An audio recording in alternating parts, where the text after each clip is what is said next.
Welcome to my YouTube channel.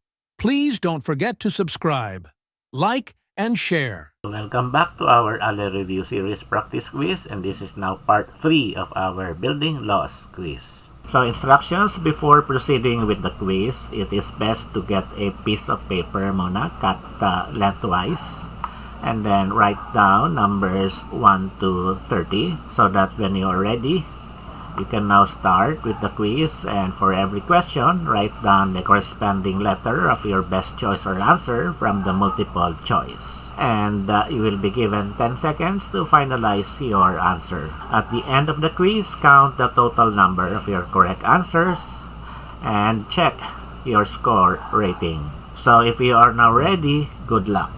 So number 1, any act that will neutralize a fire. A. Blasting agent. B. Damper. C. Fire protective and fire safety device. D. Abatement.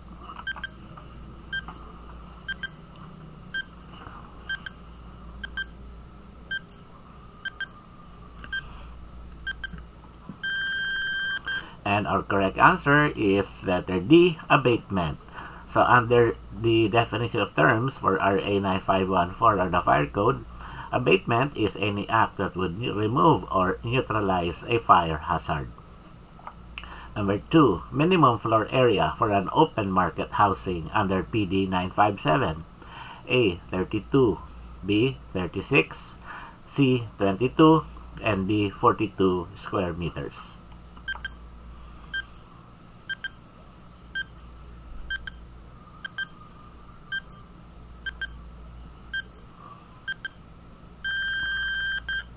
And our correct answer is letter D, 42 square meters. So under PD 957, the minimum floor area for open market housing shall be 42 square meters and 30 square meters for medium cost housing. Number 3, minimum width of aisle serving one side only as per NBCP. A. 0.8 meters. B. 1 meter. C. 1.1 meter, and D. 1.2 meters.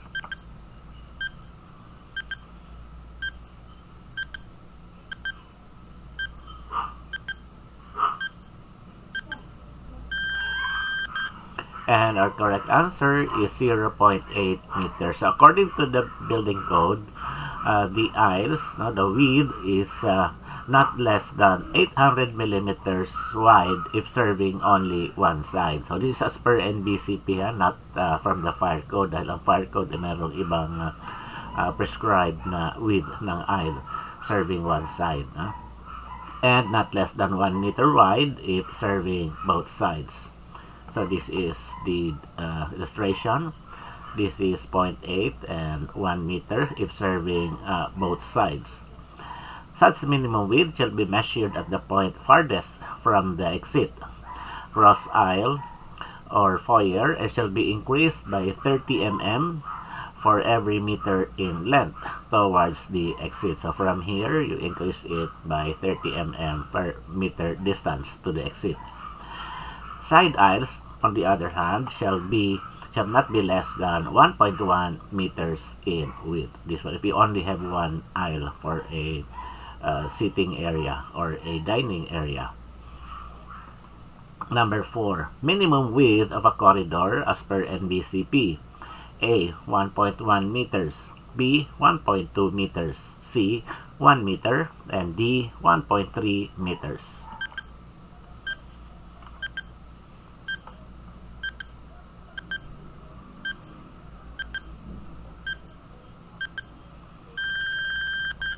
And our correct answer is letter A, 1.1 meters. So according to PD 1096, the width of corridors or exit balcony shall not be less than 1.1 meters in width.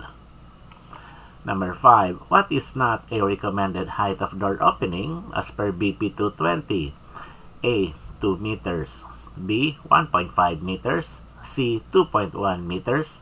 And D. 1.80 meters.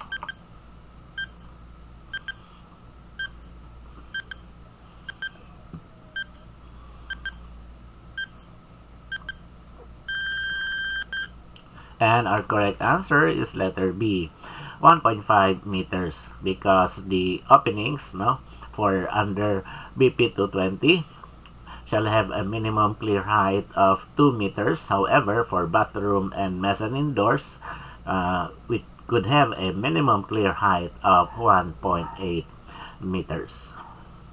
And these are the width of the doors. Main door is 0.8, service bedroom doors is 0.7, and bathroom door is 0.6 meters.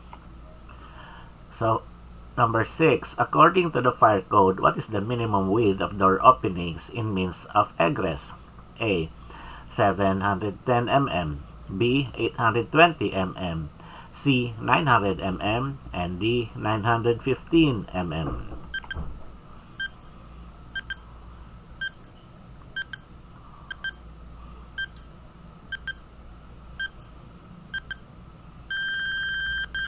And our correct answer is letter A, 710 mm.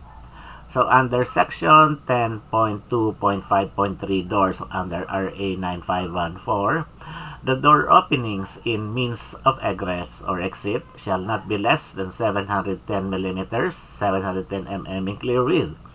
When a pair of doors is provided, not less than one of the doors shall provide at least 710 millimeters clear width opening. So the minimum door lift width is 710 mm also. And no single door in a doorway shall exceed 1 and 2200 meters or 1.32 meters in width. So yung door lift maximum width is 1.22. Number 7, minimum slope of PWD ramp. A, 1:10, B, 1:12, C, 1:20, and D, 1:30.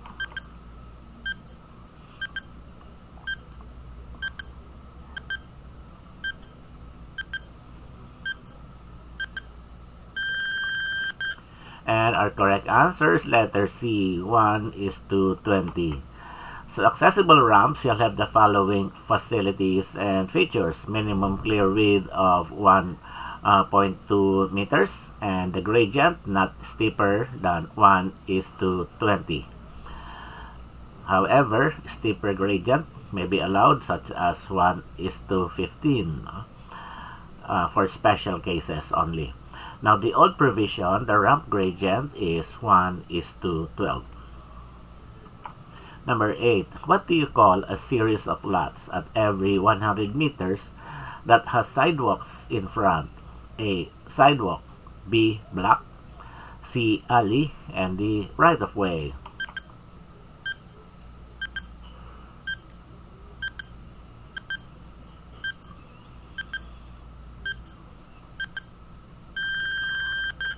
And our correct answer is letter B, block. So a block is a parcel of land bounded on the sides by streets occupied by or intended for buildings. The number of row houses shall not exceed 20 units per block or cluster, but in no case shall this be more than 100 meters in length. This is according to BP 220. Number 9, BP 344, minimum clearance of handrail edge from the wall.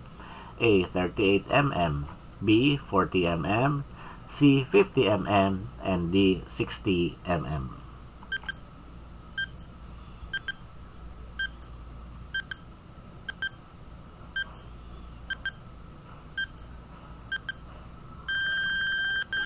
And our correct answer is letter C, 50 mm. So the handrails attached to walls shall have a minimum clear distance of 50 mm from the wall. And handrails on ledges also shall have a minimum clear distance of 40 mm. This is vertical distance, 40 mm sa ledges from the top of the ledge. And 10, what agency will implement the fire code? A, fire department, B, local government, C, office of the building official, and D, PRBOA.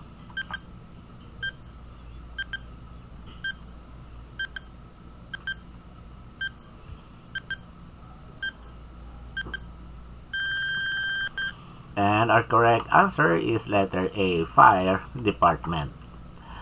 So accordingly, the law's IRR is the blueprint that guides the Bureau of Fire Protection or the Fire Department in the implementation of the law to ensure public safety, promotes economic development through the prevention and suppression of all kinds of destructive fire. So it is the BFP, which is under the Department of Local Interior and Local Government. Number 11. What to put in a ramp sloping towards the street? A. Bollard. B. Railings. C. Floor tiles. And D. None of the choices.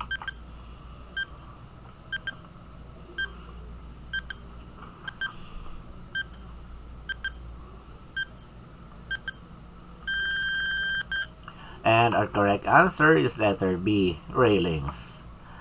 So any ramp with a rise greater than 200 mm, this one, and head leads down towards an area where vehicular traffic is possible shall have a railing across the full width of its lower end, not less than 1.8 meters from the foot of the ramp. Number 12. Sign in the women's comfort room for the impaired person. A. Triangle.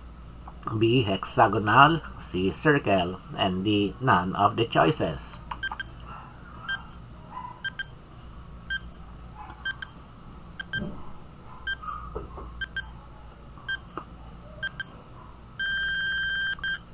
And our correct answer is letter C. Circle. So this is from the old IRR of BP 344. So for women, the symbol is circle, while the triangle is for the men's washroom door, equilateral triangle, with the edges of this triangle at 3.3 meters or 300 mm, and also the diameter of the circle is 300 mm. This is the new provision from the amended IRR. There was no recommendation already of the whether circle or triangle. Instead, a signage labeling public rooms, areas, and places shall have tactile symbols, letters or numbers that shall be embossed with a minimum height of 1 mm. And braille symbols shall be incorporated in signs indicating public places and safety route. Number 13. Under Chapter 4, Types of Construction, or Section 401 of NBC, what is Type 3 construction? A. Steel iron, concrete or masonry construction. B. Wood construction with fire-resistant materials or 1 hour fire-resistive. B. Masonry and wood construction or 1 hour fire-resistive. And D. None of the above.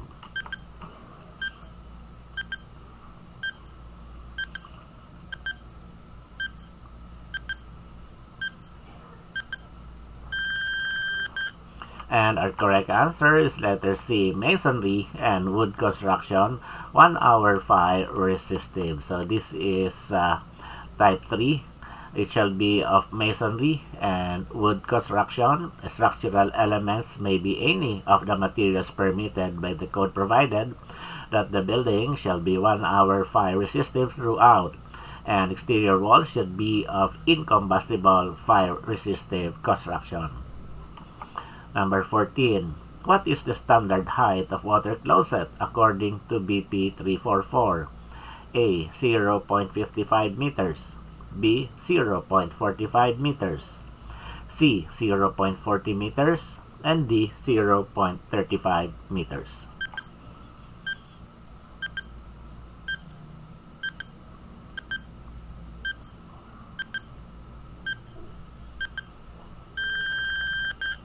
And our correct answer is letter B, 0.45 meters.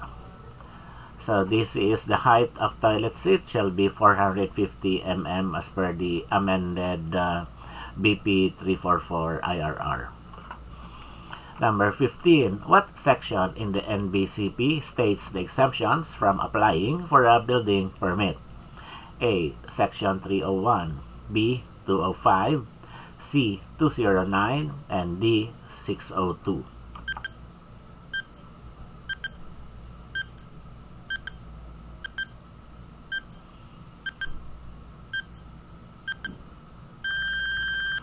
And our correct answer is letter A, Section 301. So these are the exemption from building permits. Accordingly, a building permit shall not be required for the following minor constructions and repairs, provided they shall not violate any provision of the code and this IRR. So we have minor constructions or repair works. For minor constructions, we have sheds, outhouses, greenhouses, children's playhouses, aviaries, poultry houses, and the like, not exceeding 6 square meters in total area, provided they are completely detached from any other building and are intended only for the private use of the owner. Or addition of open terraces or patios resting directly on the ground, not exceeding 20 square meters in total floor area, exclusively for the private use of the owner. And 3. Installation of window grills.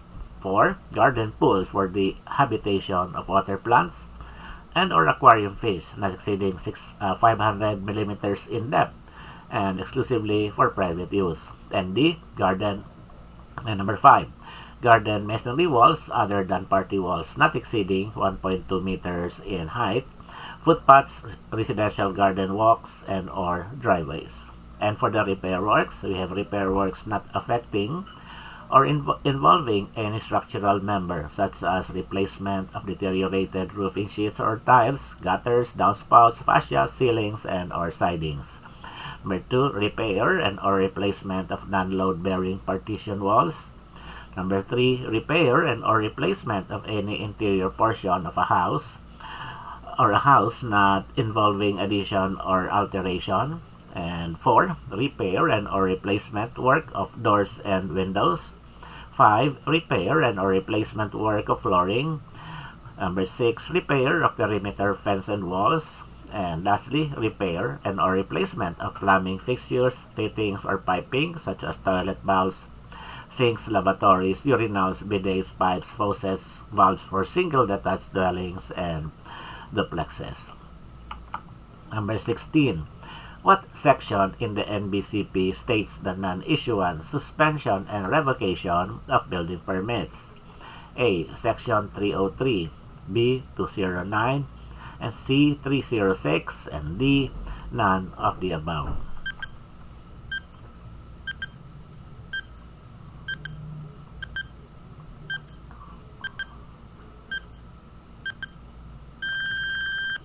And our correct answer is letter C, Section 306. So this is the non-issuance, suspension, or revocation of building permits. The building official may order or cause the non-issuance, suspension, or revocation of building permits on any or all of the following reasons or grounds.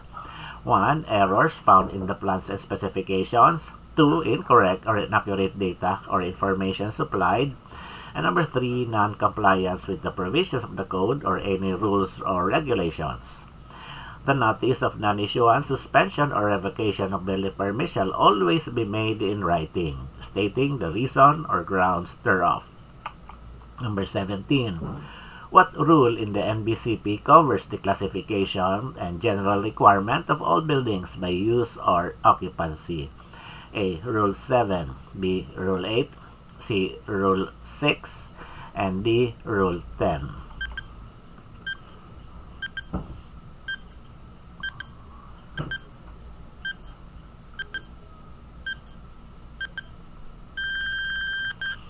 And our correct answer is Rule 7.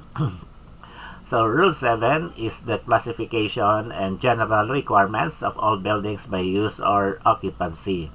And there are 10 groups of occupancy subdivided into 25 divisions. So nandito yung yung table 7.1.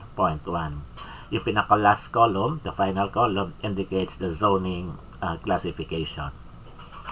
Number 18, what section in the NBCP states the maximum height of buildings? A. 707, B. 807, C. 606, and D. 708.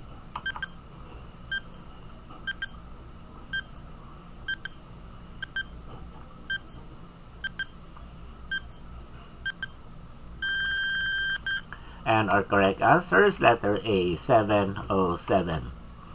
So, the maximum height and number of stories of proposed building shall be dependent upon the character of use or occupancy and the type of construction, considering end-user population density, light and ventilation, width of roads, streets, particularly of its roadway, causeway component, the building bulk, off-street, off-street parking requirements, etc., and in relation to local land use plan and zoning regulations, as well as other environmental considerations like geological, hydrological, meteorological, topographical, prevailing traffic conditions, the availability and capacity of public utility service systems, etc.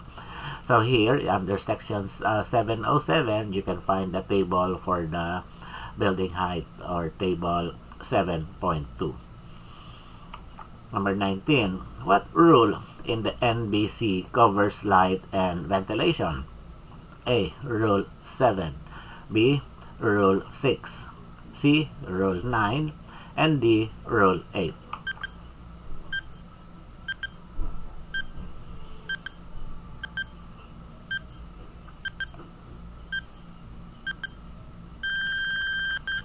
And our correct answer is Rule 8. So Rule 8 is light and ventilation, and Section 801 provides the general requirements of light and ventilation, wherein you have here now the table 8.1, which is the allowable maximum PSO table. Number 20. What section in the NBCP states the percentage of site occupancy? A. Section 802, B. Section 704, C. Section 803, and D. Section 705.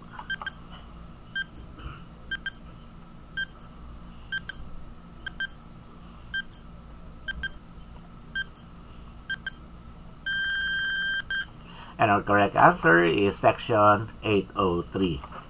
So Section 803 is the percentage of site occupancy, and table 8.1 actually is under this particular section. That the measurement of the percentage of site occupancy or lot occupancy shall be taken at the ground level and shall be exclusive of courts, yards, and light wells. Courts, yards, and light wells shall be measured clear of all projections from the walls, including such wells or yards, with the exception of roof leaders, wall coping, sills, or steel fire escapes not exceeding 1.2 meters in width. Number 21. What section in the NBCP states the ceiling heights for a building? A. Section 809, B. Section 805, C. Section 806, and D. Section 707.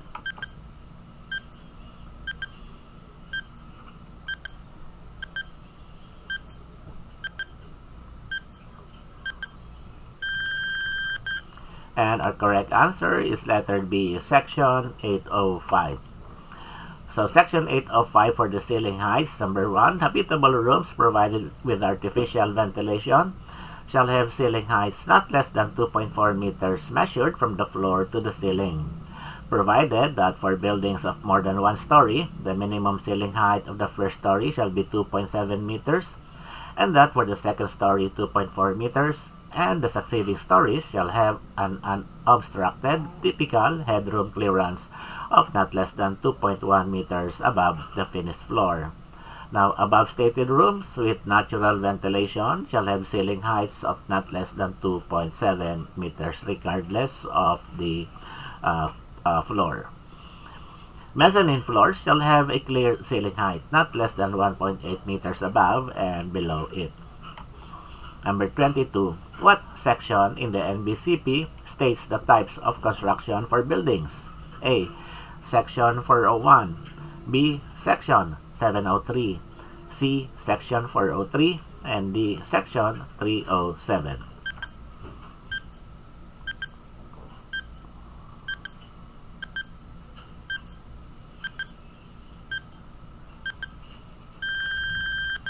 And our correct answer is Section 401. So Section 401, that type of construction, we have here Type 1, Type 2, Type 3, Type 4, and Type 5. Number 23. What rule in the NBCP covers the requirements for fire zones?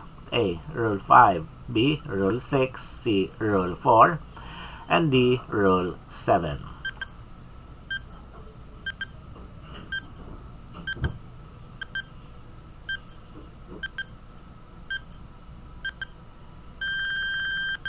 And our correct answer is letter A, Rule 5. So under Chapter 5 or Rule 5, the requirements for fire zones was defined. No?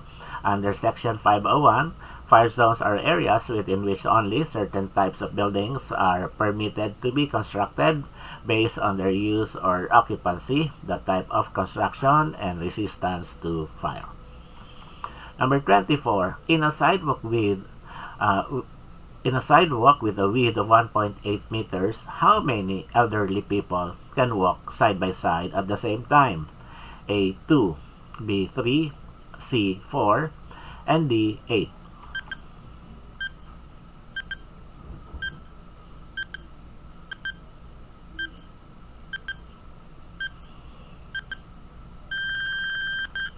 And our correct answer is 2.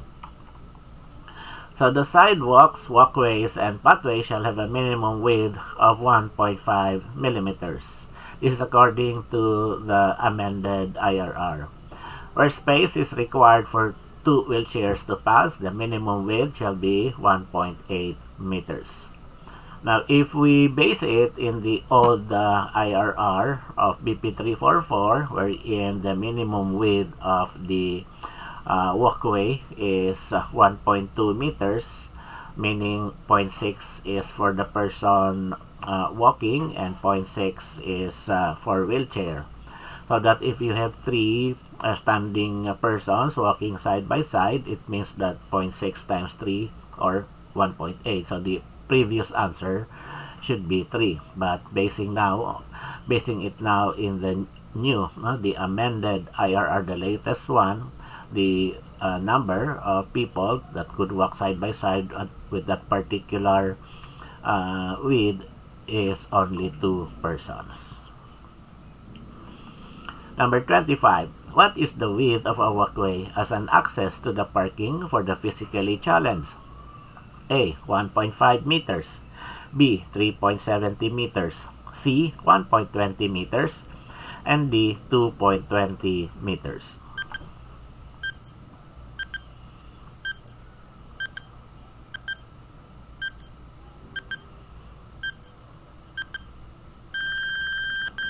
And our correct answer is letter C, 1.20 meters. So this is the parking, and this is the walkway. The minimum passage required is 1.2 meters between the front ends of parked cars. Number 26. According to BP 344, what is the minimum width of a curb cutout should be? A. 0.50 meters, B. 0.80 meters, C. 0.90 meters, and D. 0.70 meters.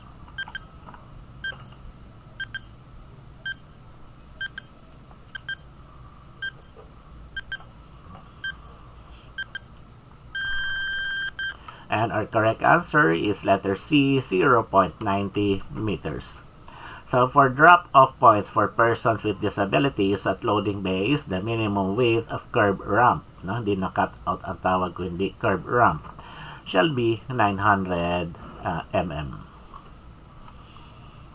Number 27. With continental seating, what is not a recommended spacing of rows of unoccupied seats? Clear width measured horizontally for rows of 46 or more. A. 500 mm, B. 550 mm, C. 600 mm, and D. 570 mm.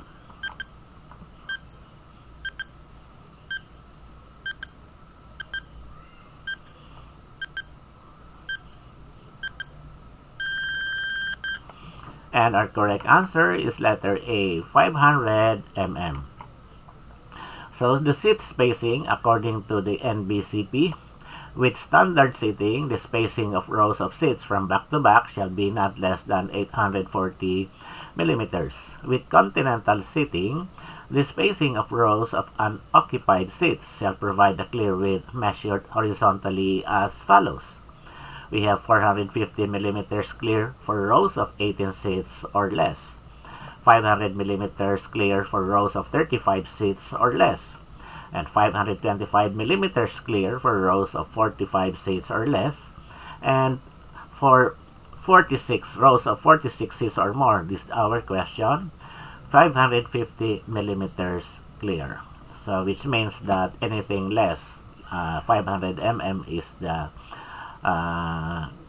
only choice that is less than 550 millimeters.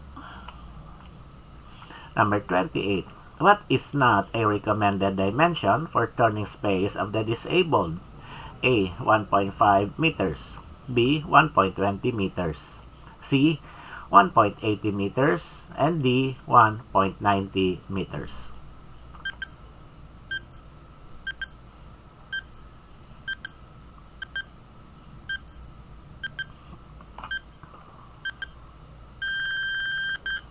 And our correct answer is letter B, 1.20 meters. So this is the dimension for the turning area above the curb ramp at 1.5 meters.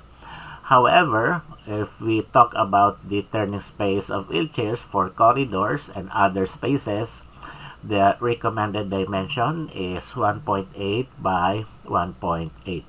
The turning space with a minimum dimension of 1.8 by 1.8 meters for wheelchair users shall also be provided outside water closet cubicle. So, pinaka-common is the 1.8. However, yung kain sa curb ramp, 1.5 meters is acceptable.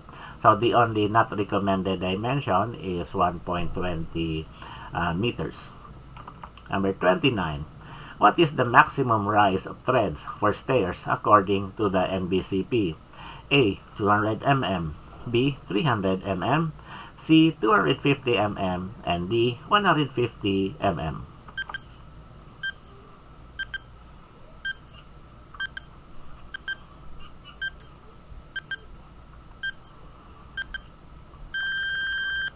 And our correct answer is letter A, 200 mm.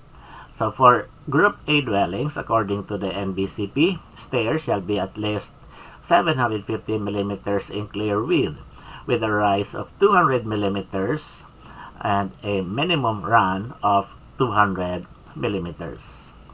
Okay, now for the other types of buildings other than Group A dwellings, the rise of every step in a stairway shall not exceed 200 millimeters. So, yung rise talaga is 200 millimeters. Pero ang run ngayon shall not be less than 250 millimeters compared to these Group A dwellings.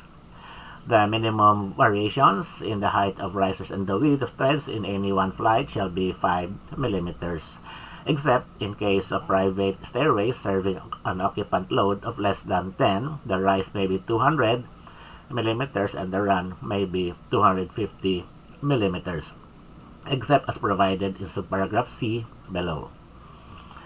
Number 30. What is the minimum run for stairs according to the NBCP? A. 200 mm, B. 300 mm, C. 250 mm, and D. 150 mm.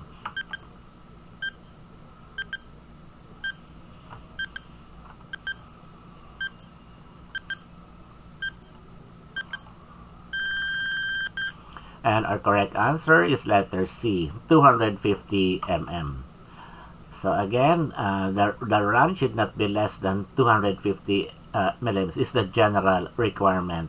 It's only for Group A dwellings wherein the minimum run is 200 millimeters. So unless the question says Group A dwellings, then if that is the case, then our answer should be 200 mm. And that's the end of our quiz. Congratulations for completing the quiz.